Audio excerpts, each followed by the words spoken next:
Hello everyone. In this video, we're going to be taking a look at an article from USA Today. Now this was published on December 27th. It's written by Jane O'Donnell, who is a completely clueless propagandist, or she's a dishonest propagandist, because this story is complete bullshit. They conflate physical addiction to psychological addiction. They conflate the two big time. It's really fucking shady. But yeah, as a vapor, you know, I'm not trying to sugarcoat this. I, quit smoking. I haven't had a cigarette in like almost 5 years, or at 5 years, or whatever the hell it is at this point. I just lost track. It's been so long. But if it wasn't for vaping, I would still be a heavy cigarette smoker. All right. I can sit for hours without vaping. They're trying to make it sound like nicotine is more addictive than heroin, or as addictive as heroin. This is like the C Everet Koop dishonesty shit going on here. The nicotine itself is, and they've done studies on this, but they don't want to talk about this. Nicotine is as addictive as caffeine. Okay? The chemicals that they add to the cigarettes are what they're using to keep people hooked. Those are very, very addictive, those flavor enhancers and other things that they add. Your body becomes very dependent on those, because I can speak from experience on that note, because I first switched from, I was smoking Camel Lights. What were they? They became Blues before I quit.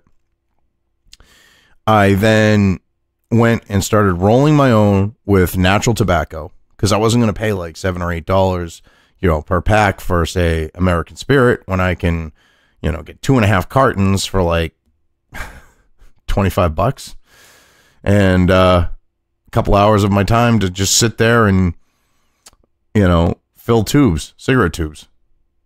So I would sit there, pop in a movie, and just start filling tubes. And then I switched over to vaping. But my switch to natural tobacco, it's just straight tobacco. It's not the flavor enhancers or anything like that in it. And I went through what people associate with nicotine withdrawal. It's cigarette withdrawal, okay? I went through that while smoking because of it, because I got, those chemicals out of my tobacco. And I mean, I would sit there and I'd chain smoke when I made the transition, going, why the fuck do I feel like I need a fucking cigarette? And then it dawned on me. And a lot of people, I guess, go through this when they switch to vaping, and it's like, oh, it's the nicotine withdrawal. No, it's the withdrawal from the other chemicals. So that's what happens. And then these people, what they're consuming is no more addictive than caffeine. It's the actual, the physical addiction, like the psychological aspect of the physical addiction. Like, I'm not saying that right. Like on the note of physically doing something with the psychological addiction to it. So, a good example, driving. Okay. Someone who's a smoker, like they'll light a cigarette up as soon as they get in the car. So like for me, driving, I chain vape. I know I do. That's a psychological aspect. All right. Because I can, if I'm not driving, because I at a time in my life, I mean, did a lot of driving with work and everything else. So you're in the car for hours on end. You're going to smoke a lot of cigarettes. So that habit is still with me. But I can sit in front of my computer and go hours and hours and hours. Like when I'm making content, okay, I'll sit there and I'll spend 2, 3, 4 hours just making videos, getting them ready to edit, etc. And I don't vape. It's the psychological aspect, like I said, and they're trying to conflate that. So let's get into this propaganda piece that Jane wrote here, that she didn't know what the fuck she was talking about with, or she's just being openly, just blatantly dishonest. I want to say Andrea, but it's Andre Nick Tatinelli. Quit vaping in August. Oh man, 39-year-old Kansas City man says, it was hell. Dude, you're a fucking pussy. If it was hell, you were a fucking pussy, because go look for yourselves. Literally, there have been studies done. Nicotine is no more addictive than caffeine. If you can give up fucking coffee, you can give up fucking nicotine. The mortgage banker was depressed for 3 days. He felt a void in his life. Okay. Yeah, he was depressed for 3 days, like someone would be if they went through caffeine withdrawals. All right. Because caffeine and that, stimulants do affect your brain chemistry. It would be like someone who has ADHD getting off of their fucking Ritalin. But all right. And the fact that he felt a void in his life, especially with what he says next, okay, was the fact of the actual psychological aspect of it, the enjoyment of it. He felt a void in his life because he wasn't doing that. He wasn't getting his flavor. He wasn't, that's the thing. And they're trying to conflate it with actual nicotine addiction. I mean, look what he says here. It's delicious. It's too attractive, he says. You don't make something you can vape in a watermelon flavor and think people aren't going to do it all the time. Oh, fuck you, dude. You know what, asshole? That's bullshit. Because guess what? People like to consume pleasant tasting things. It's a fact of fucking life. If it tasted like shit, cigarettes taste like shit. Well, actually, no, I do like the taste of cigarettes, but people say they taste like shit. That's one reason why I stay away from them. Because I know I would still like the taste of it. I like the taste of tobacco. But, a lot of people think it tastes like shit. Yet people still fucking smoke. Oh my God. Because they add flavor. Oh my God. That's just fucked up. This guy, where'd they find this idiot? Oh, that's right. They went looking for him so that they could have someone push their narrative. Oh, the flavors are meant to make you so you fucking vape it. No, the flavors make it so that when you're vaping, it's a little more enjoyable. It's not the fact to make you vape. Making, someone vaping, that's a personal fucking choice. And I love how they set that up and then they go right here. She goes right here. Vaping did help Tatanelli stop smoking, a habit since he was 17. That's ostensibly the purpose of e-cigarettes, to help smokers quit. So for that, he's thankful. Well, at least she's honest in saying, well, yeah, the purpose of them is to help smokers quit. I'll give her credit for that. And saying that, yeah, he did quit smoking with it because, it's a fucking miracle that you'll see that these days. But then later on, she tries to say, oh, you'll end up with people who are dual people that will smoke and vape. Oh, God. But it can be so hard for users to wean themselves off of vaping that the Food and Drug Administration is considering some addiction specialists are questioning whether it is the best way to stop smoking. I had to read that through. I read that one sentence paragraph like 4 fucking times, and it doesn't make any sense because it should be something to the extent of, but it can be so hard for users to wean themselves off of vaping that the Food and Drug Administration is considering something. And then another thing should be some addiction specialists are questioning whether it's the best way to stop smoking. Considering it works better than, say, Shantix, the patch, lozenges, and people can just go get it themselves for a lot cheaper money than those things and don't need reassurance of an addiction specialist to fucking quit. They can just go and quit. I can understand why some addiction specialists are questioning whether it is the best way to stop smoking, because you're not fucking needed. I didn't need to go to an addiction specialist when I started vaping. I just did it and I stopped fucking smoking, as do most people who take up fucking vaping. And the thing is another thing they don't understand. There are people who aren't ready to stop smoking.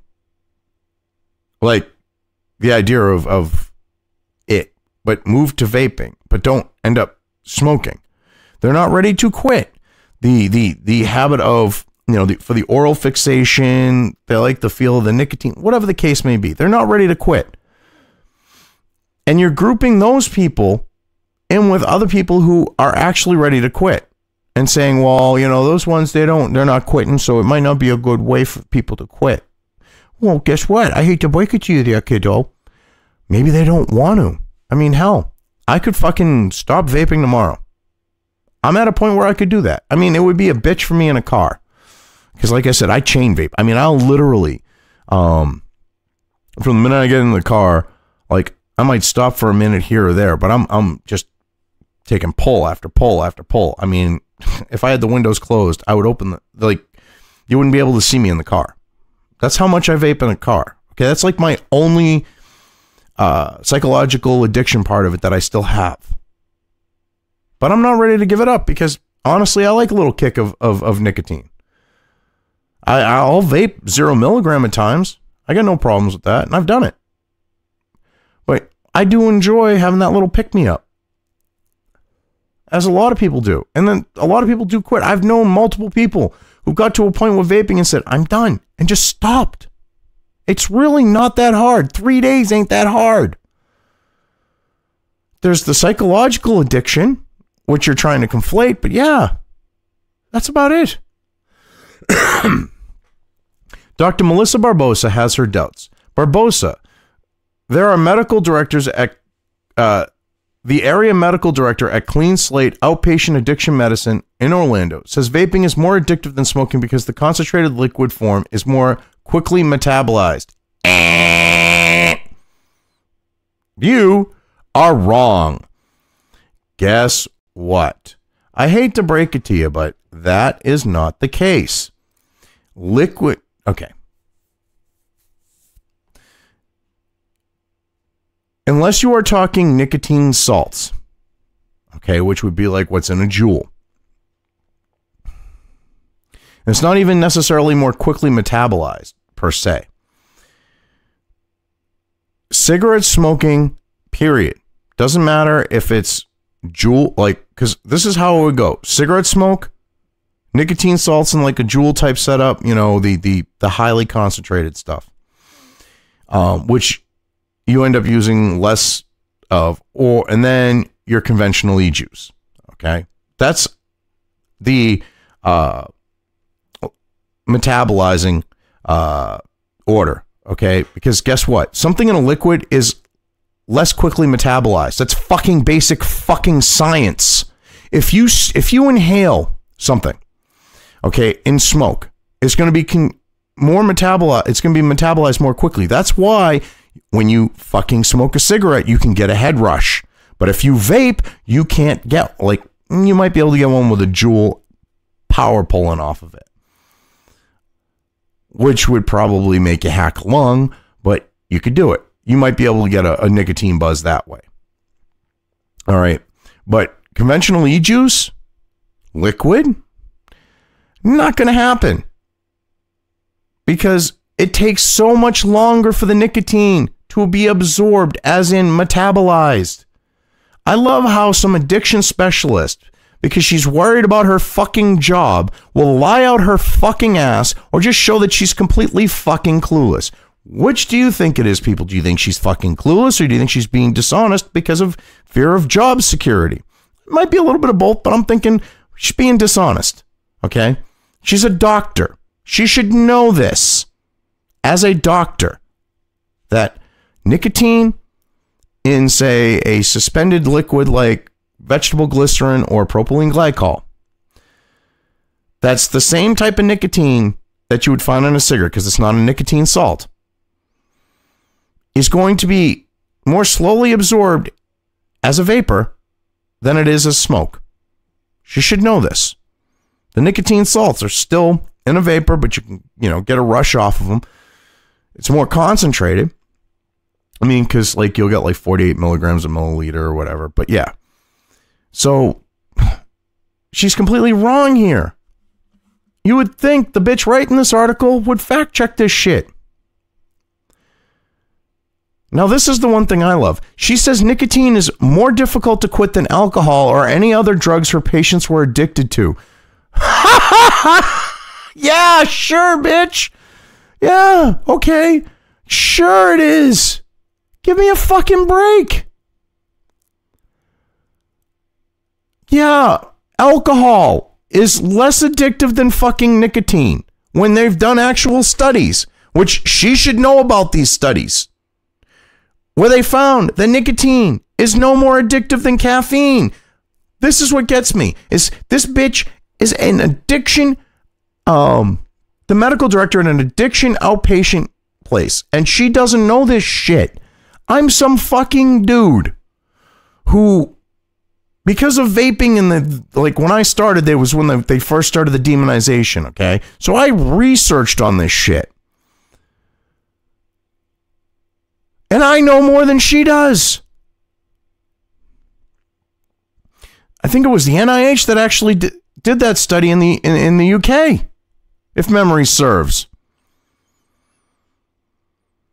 So for her to fucking say that it's more addictive than alcohol or any other drugs, yeah, it's more addictive than fucking heroin. Yeah, sure, okay. You know, C Everet Koop was proven wrong with that, but yet they're still trying to push this fucking bullshit narrative.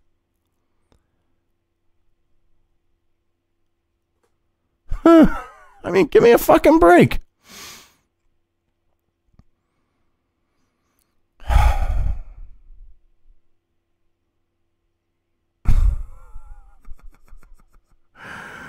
Oh, God, yeah. More addictive than heroin, more addictive than alcohol. Bullshit. I love her. Receptors in the brain grab onto the nicotine molecule because it's similar to something we make naturally, she says, and it's more difficult to release from the body. No, that's completely untrue. Nicotine leaves your body very quickly, within days. That's why that 3-day thing. How can you, for 3 days, feel like shit, and then on day 4 feel better? Oh, it could be the fact that the nicotine's left your body by day 4. And it is easy to release from the body. It comes out your fucking pores. She knows this too. Because as an addiction specialist, someone dealing with smoking, because I've known people who've gone to these addiction specialists, one of the things they have you do is take multiple showers a day. And the reason why they have you take multiple showers a day is because of how easily the nicotine is released from your body. It comes out your pores. You don't even have to be sweating for it to come out your fucking pores. And it gets on your skin. Okay? And that's why someone who's going through nicotine withdrawal starts getting all itchy and scratchy, because it's the nicotine that's come out of their pores and is on their skin. I know more shit about this stuff than she does, and she's a doctor and supposed to be a fucking addiction specialist. This is fucked up. The thing is, the studies aren't fully available around vaping, and I'm very conservative, Barbarossa says. This is new, and I say, why aren't we thinking of traditional means of quitting? Because the traditional means don't work, number one. More people go back to smoking with the lozenges, with the patches, with the gum, with Shantex, because they start getting all fucked in the head, and they go, well, I'm going to stop using this shit because it's probably not good for me that I'm, having strength, all these fucking side effects from it that they tell you about. Holy fucking Christ. And there are studies that are available around vaping.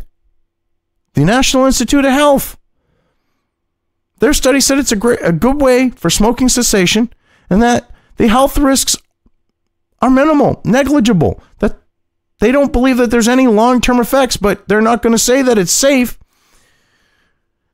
at this point, because there could be. What they basically said is, look, we don't feel that there's really any, major medical issue, concerns with this, but we're not going to write it, sign off on it at this point. That's what they did. I love, oh, well, there's no studies. No, bitch, there is. You just don't want to look at them.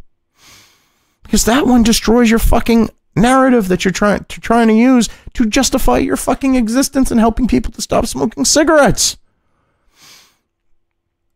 And with those traditional means of quitting, someone needs you to keep them on the straight and fucking narrow. Whereas someone with vaping, they go buy a vaping rig, they start vaping, and they're able to quit without needing you. I bet you she makes bank, a good chunk of bank, or her addiction clinic at least, because she's probably on salary, but makes a good chunk of bank off of smoking cessation. I'd put money on it. I would bet on that as a sure thing. This is about job security for her. This is about, securing her employer's ability to make money.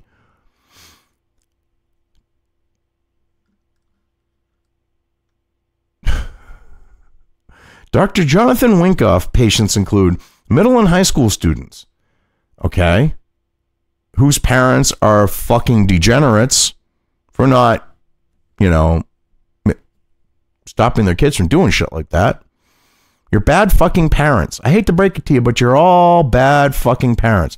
Because guess what? That shit's for 18 plus. And I know for a fact in Massachusetts, you can't just fucking walk in and buy the shit unless you have an ID, because it's treated exactly like fucking tobacco, which means odds are the parents are buying the shit for the kids.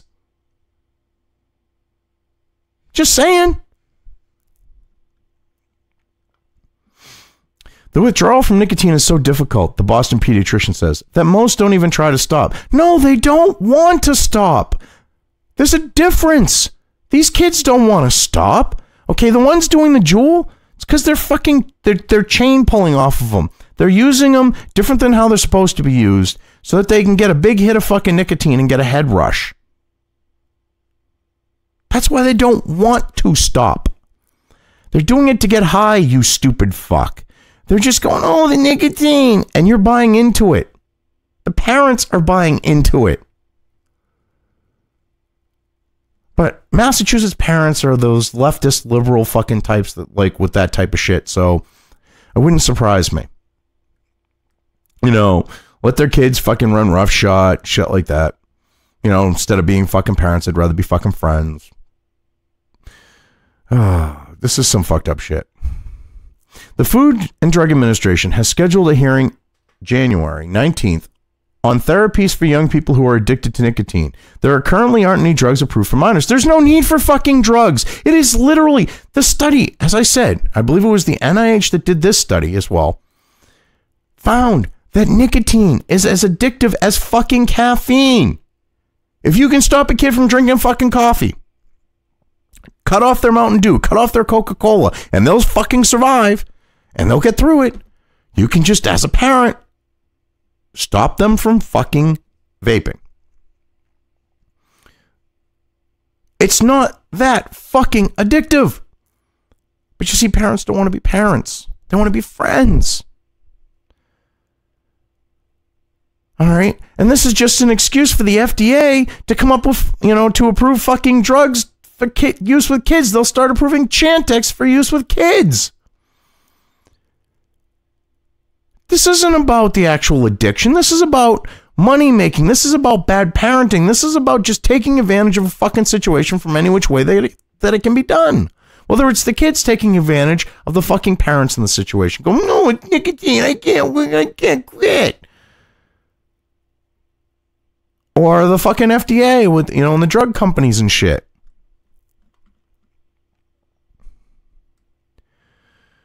The fact that the FDA even has to hold this hearing is telling, said Becky Wexler, a spokeswoman for the Campaign for Tobacco-Free Kids. It shows us that the rise of popularity of Juul and other e-cigarettes has created a new generation of kids who are addicted to nicotine and need help quitting.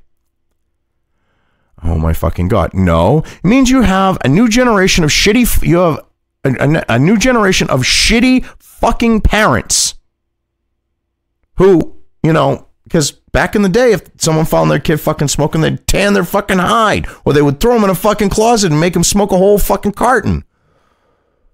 Let them get fucking sick and then go, oh shit, I really don't want to do this. So you can't do that now. And parents want to be friends. All right, this isn't fucking telling. See, because the thing is, what gets me about this is if it wasn't vaping and these kids were actually smoking, this shit would not be fucking happening. You want to know why? Because the Democrats on the left would fucking be happy. And you want to know why that's the case? It's because of the tobacco master settlement. See, one reason why the left and the Democrats are going after vaping is because Democrat states lost a shit ton of money because of vaping. Because they're not getting their tobacco master settlement money in the amounts that they used to be getting it in. Go look up at how that is related to proportional sales of cigarettes.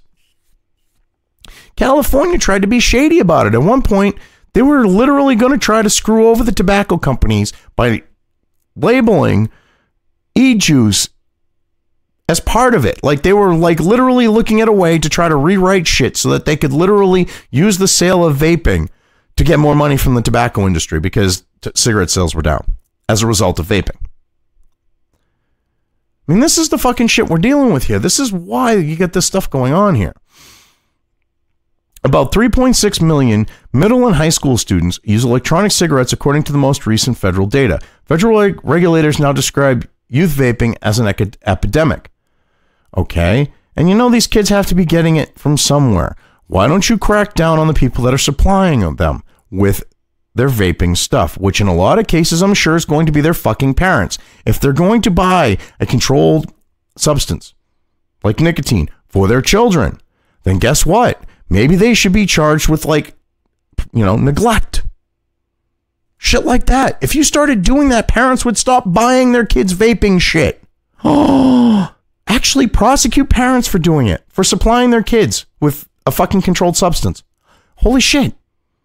Go after the stores that are selling it to the kids if they are. Which in a lot of cases you're not going to find that, because guess what? Unless it's a convenience store, which Juul is sold at. But if you go to an actual vape shop, they are fucking beyond paranoid because they know that they're under fucking scrutiny and they card anyone and everyone. You could be 60 fucking years old and they will, in a lot of cases, at least around here in New England where I live, okay, in New Hampshire, they'll fucking card your ass in 2 fucking seconds. You could come in a walker, okay, with, you know, a World War II fucking ball cap on, older than fucking dirt, and they would still card you. Which says a lot to this. So go after the convenience stores and go after the parents. You'll stop the vaping, the child, you know, the kid vaping, quote unquote, epidemic. You'll stop it dead in its fucking tracks. Nearly 21% of high school seniors say they vaped a nicotine product within the last 30 days, according to the National Institute for Drug Abuse, up from 11% a year ago. I love how, you know, some private organization puts national in their name and they try to act like they're like, you know, some, like the idea, like have the authority, you know, they really don't.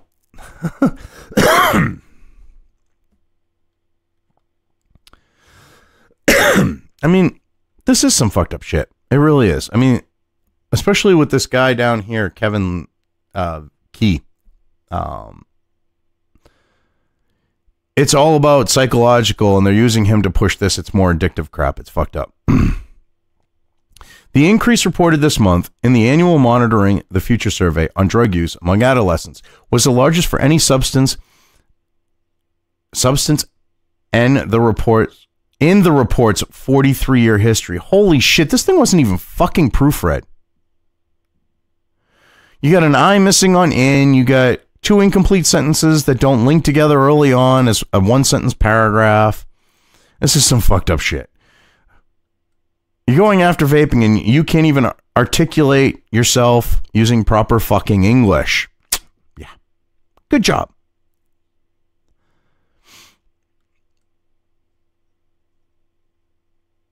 I love this, though. The increase reported this month in the annual Monitoring the Future survey on drug use among adolescents was the largest for any substance in the report's 43-year history. Really? I'm not buying that. Maybe kids are just a little more honest about vaping as opposed to, say, doing smack or fucking smoking weed or bumping rails of fucking Ritalin, you know, Adderall. I mean, this is what gets me is there are probably more kids doing fucking bumps of fucking Adderall than there are vaping. Because that shit's all over the place. But they're more fucking concerned with vaping. Kids are crushing Adderall and fucking snorting that shit, and they got no problem with that. But, you know, a couple of high school kids vaping, oh no, we need to ruin it for everyone. So give me a fucking break. Surgeon General Dr. Jerome Adams last week called on states to consider adopting new price policies that could include taxes along with indoor vape-free policies to curb use by adolescents. Dipshit. Dr. Jerome Adams, paging Dr. Dipshit. Dr. Dipshit, paging Dr. Dipshit. Guess what, you stupid fuck? In most places, there already are fucking taxes on it. All right. Not in New Hampshire because we're a tax-free state. But how the fuck are you the Surgeon General with fucking Trump? That you're calling for fucking taxes. Oh, God. Show your true fucking colors. Okay, good. And the thing is guess what? That's not going to do shit. It didn't do shit with fucking cigarettes. And you're opening the door for them to increase more and more taxes and more taxes and more taxes. And people are just going to fucking pay them. This isn't about curbing cessation. This wouldn't be about cessation at that point. Taxes do not work as a means of cessation.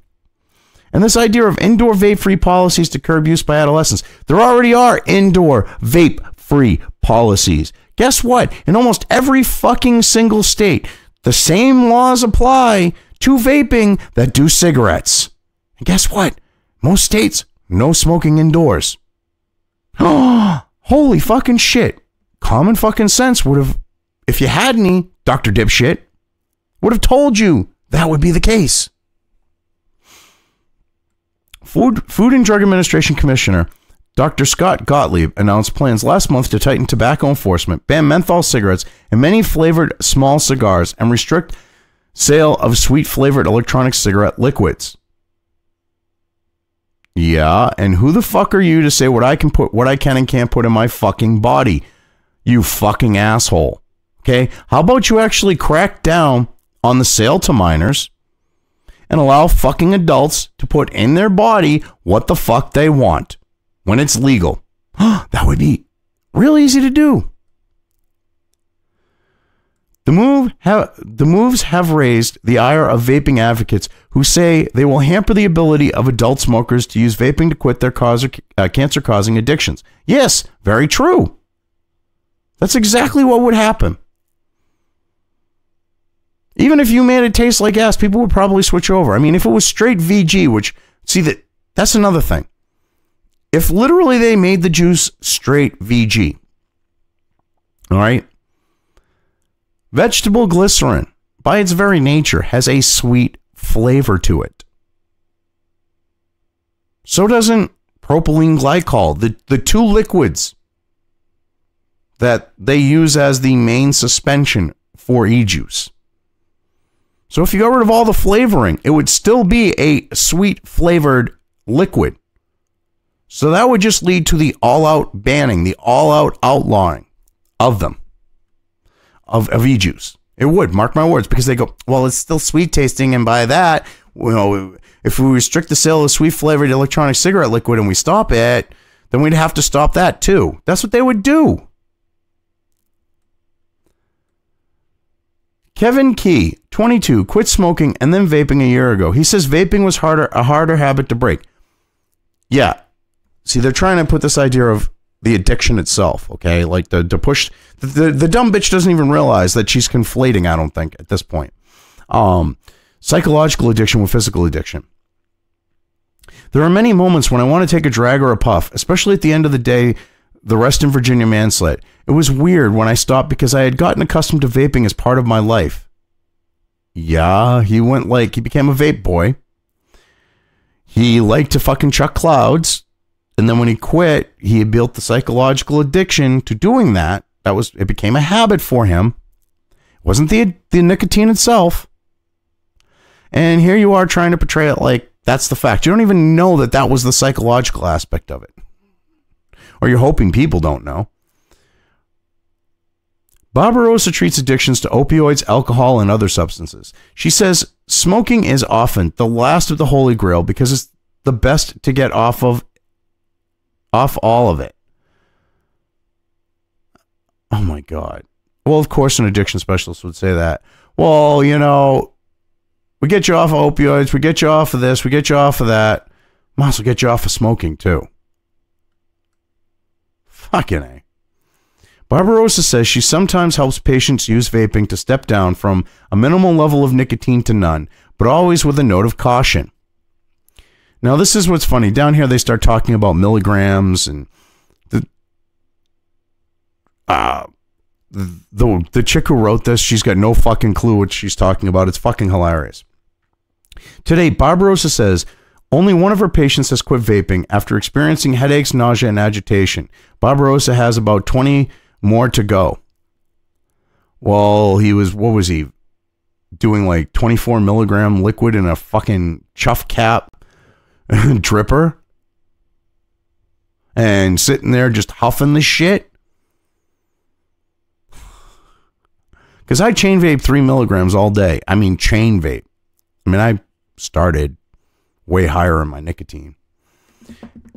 I mean, hell, when I switched from, to like sub-ohm vaping and dripping and shit like that, I went from 24 milligram, which I was doing with like, just a mouth to lung setup, like a basic setup that was very inefficient because when I started, things weren't really that efficient. So when I started dripping, I went to 12, and I was dripping 12 because I have a high tolerance to nicotine. I was chain smoking cigarettes. I could go through more than 2 packs of cigarettes a day. So yeah. And then I went down to 6. I shouldn't have made the big jump from that because that was a major fucking jump to go from 12 to 6. And then I went from 6 to 3, and I've been vaping 3 now for a couple of years, something like that. And I've been thinking about going down to 1.5 milligram. You got to wean yourself. That's the thing. You wean yourself down, and then you get to 0 nicotine, and then you got to break yourself of the actual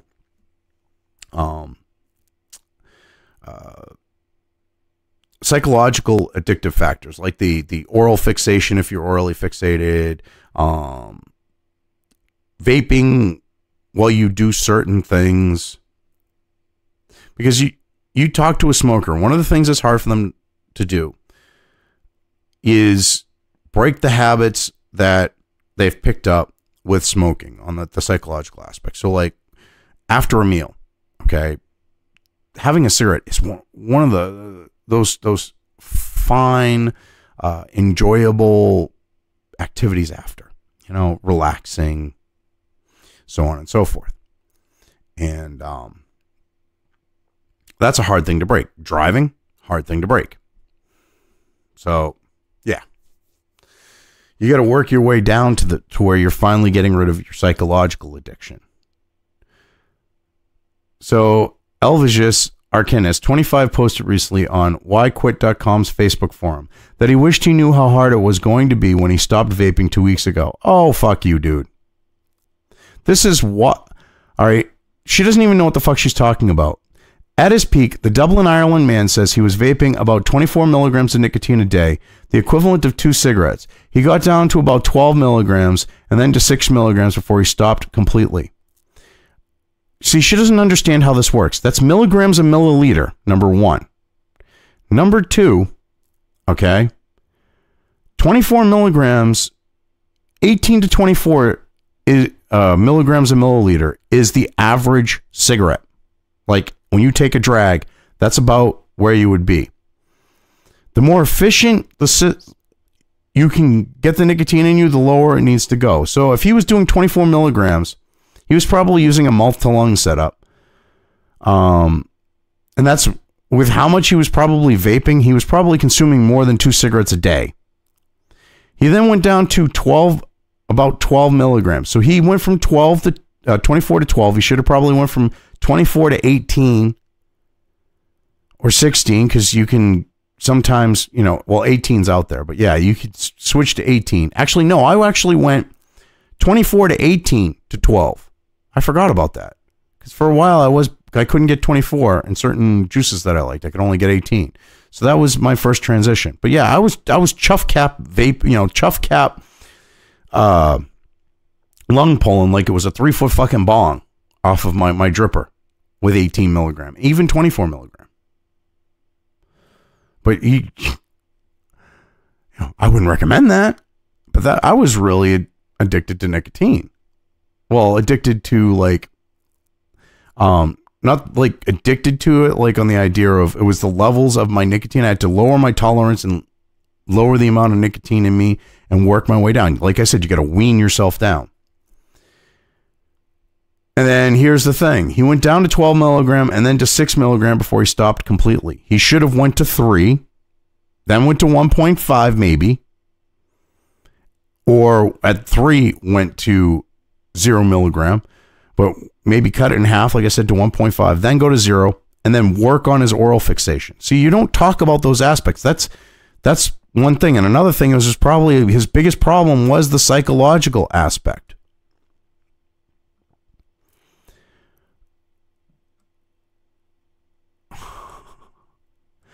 Oh, God. Arnicus, an electrical apprentice in a factory, started smoking at 13.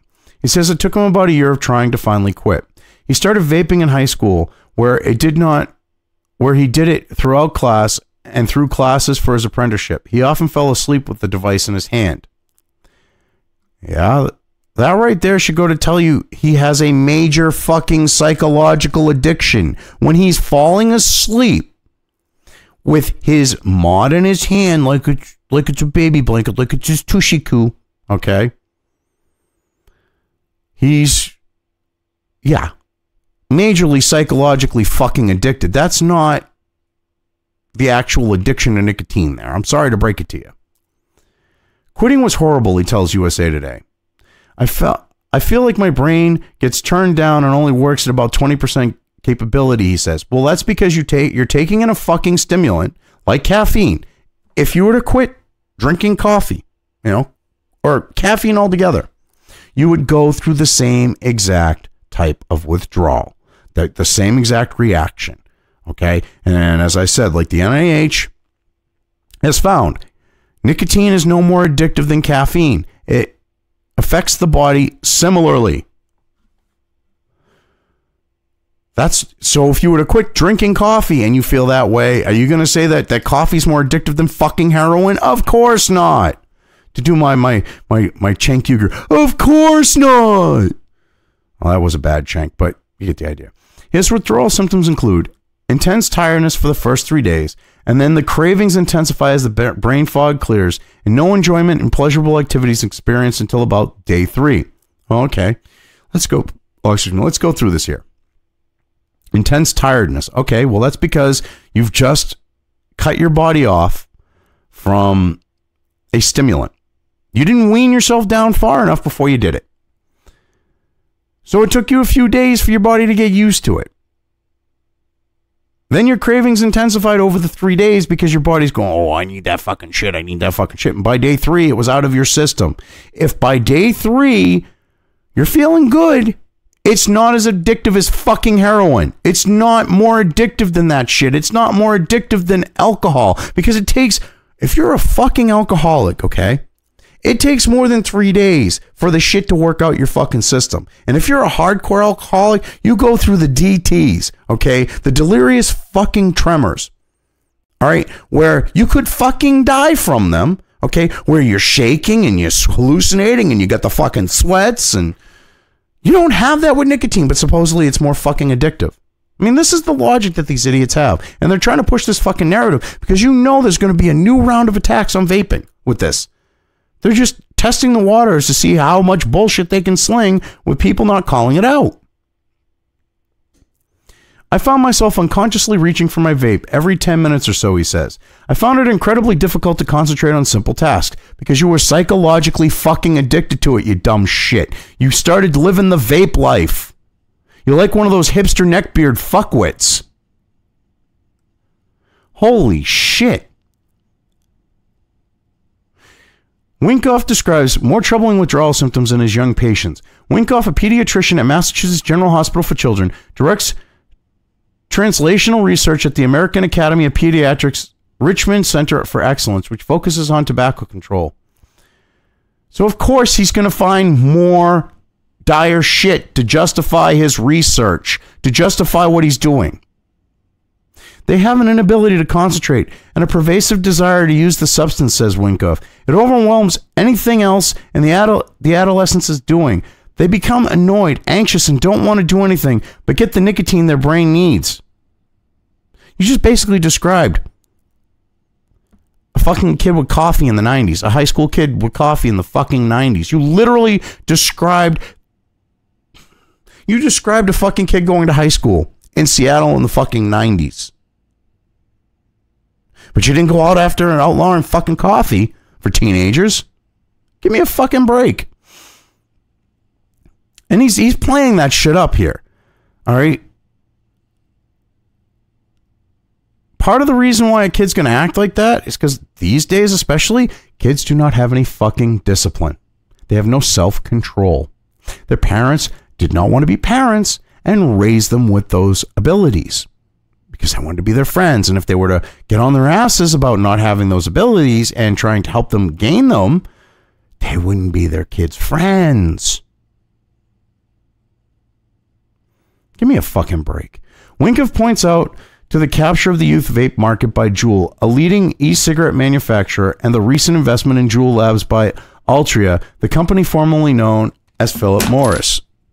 Oh, that was just me knocking over my vape, if you heard it, because I'm running some new thing that kind of makes it so that certain decibel levels don't get detected. But anyway, yeah, so they're trying to use the fact that Altria got involved. Oh yeah, with Juul bought into it.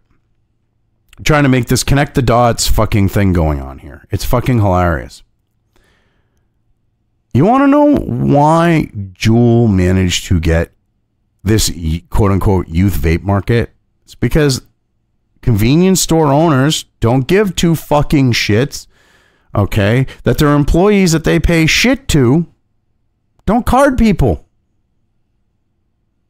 If you literally went in and enforced tobacco laws, because in most states it's treated like a tobacco product because it is, is considered one because it has nicotine. But if they actually went in and cracked down on these fuckers, a lot of these kids would probably not be able to get them as easily. Then there is the fact that you have all these parents who are buying them for their fucking kids.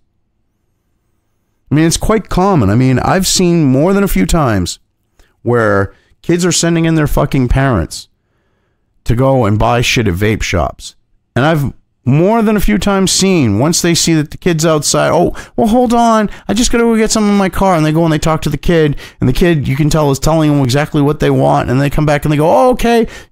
And they'll go, no, I'm not selling it to you. You're going to buy that for your fucking kid. I'm not gonna get in trouble with it. I mean, and they don't want to be involved in that. But convenience stores don't give a shit. I mean, hell, when I was a fucking kid, I was 16 years old when I started smoking. I was buying cigarettes at 16 years old, not getting fucking carded. You don't think that this is the same shit a different day now? Give me a fucking break.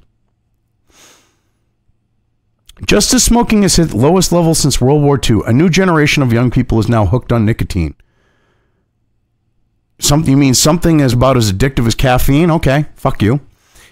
If vaping is too difficult for them to quit, these unlikely tobacco users can become long-term vapors or possibly dual users with cigarettes or other combustible tobacco products. Bullshit. I hate to break it to you, but vaping is not a gateway drug to cigarette smoking. Doesn't work like that. It is almost as if Juul Corp had been planning this from the beginning because it's big tobacco's dream, because it's big tobacco's dream scenario, says Wyckoff. Oh my god, they can't even fuck it. It's a big tobacco's dream scenario. Holy fucking shit. Put an A in there. I bet you he said the A. And that's not true. That it's most of the people involved in the vaping industry are not on a big tobacco fucking mind trip. Okay, that they want to be like that. These are people who actually used it to quit smoking. I'm sure in Juul there are those people. Juul Lab spokesman Victoria Davis rejects the claim. Juul is intended for current adult smokers only. We cannot be more emphatic on this point. No young person or non-nicotine user should ever try Juul, she wrote in an email. No shit. Underage use of Juul and any other vaping product is completely unacceptable to us and is directly opposed to our mission of eliminating cigarettes by offering existing adult smokers a true alternative to combustible cigarettes. which they should not even say combustible cigarettes because you're not even a fucking cigarette. That was a poor choice of words. Really poor choice of words. Completely a stupid choice.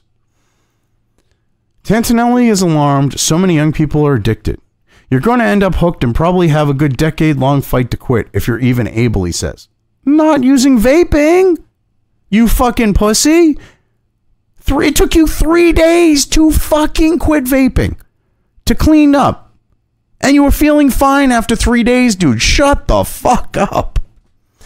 Dr. Michael Blaha, a cardiologist and professor at Johns Hopkins Medical School in Baltimore. We know it's hard to quit smoking, he says. With vaping, we're really dealing with much of the same problem. No, you're not. As again, you don't have all the other addictive chemicals that they intentionally put in to keep people fucking hooked. You have straight nicotine. Nicotine, which the National Institute of Health did studies on, and vaping as well, found that it is no more addictive than caffeine. Not the same problem. Sorry to break it to you, but you don't know what the fuck you're talking about. Just because you're a doctor doesn't mean you know stuff that isn't related to exactly what you're a doctor in. Early on, there were some reports vaping was less addictive, he says, but that's still something that can be debated. No, it cannot be debated. The National Institute of Health found it is less addictive, found that it is far healthier. That is scientific fact. You can't debate scientific fact, fuckwit. What are you, of the school of consensus? Huh, Blaha?